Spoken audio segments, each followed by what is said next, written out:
Have you ever found the perfect door only to discover it's grayed out and won't place? Or spend hours decorating, then realize that your window placement completely ruined your floor plan? Yeah, me too. Today, though, you're going to learn how to avoid these frustrating mistakes. So grab a cuppa, open up The Sims 4, let's get simming.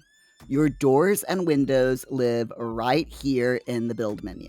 But here's what the game doesn't tell you, at least straight away. Do you see these grayed out icons? That's not a glitch, it's wall height dependency. Each door and window is designed for specific wall heights. If you switch to the tall wall on your build, then all of the door and window options will be available to you.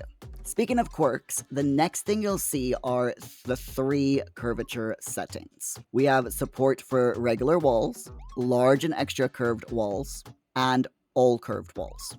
Here's the frustrating bit. A lot of these doors and windows simply do not work on curved walls.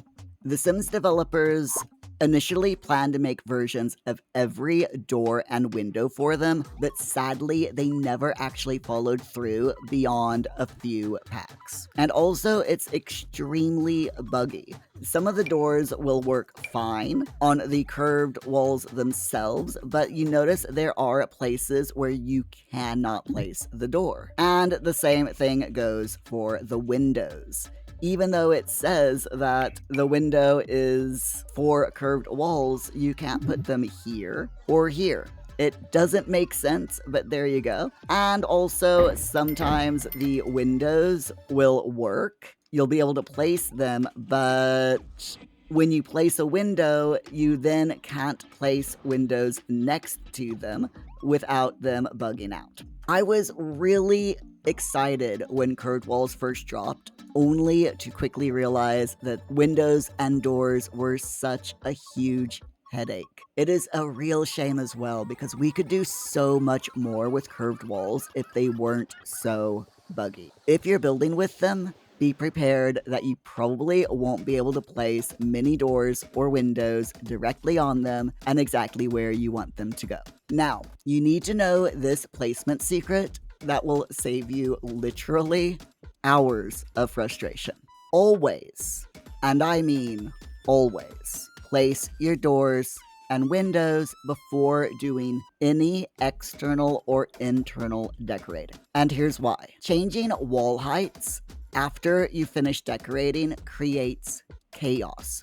Your furniture shifts, your decorations disappear, and you'll spend more time fixing than building. The next step is to plan your interior floor plan layout first, that is where all of your rooms are going to go. Then place your doors and windows. I learned this the hard way after spending ages perfecting the placement of all of the exterior windows and doors in a build, only to realize that my dream kitchen layout was impossible. So don't be me. Think function first, beauty second. Now, here's a matching trick that will make you look like a professional designer, even if you're a complete beginner. Instead of scrolling around through hundreds of options, use the pack filter. Love a door from Cats and Dogs?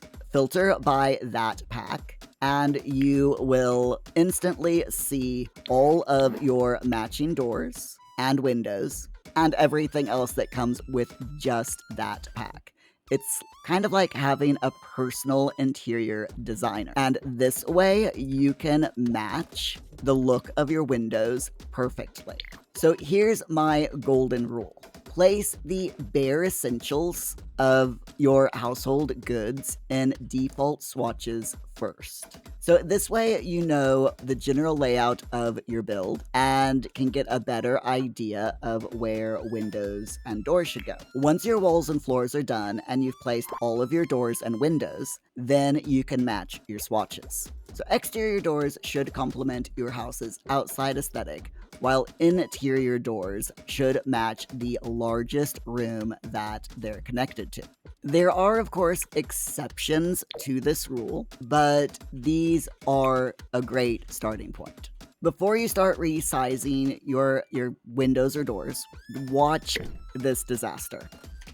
You technically can resize doors and windows, but it creates these bizarre wall holes and glitches. Just don't do it. Stick to the intended sizes and you won't have weird holes in your build. Also, by default, you can only place windows or doors on walls. Now, I'm going to be diving deeper into various cheats in a future video, so make sure that you subscribe so you don't miss out. But there's one specific cheat that I have to share with you right now. That's the bb.moveobjects cheat.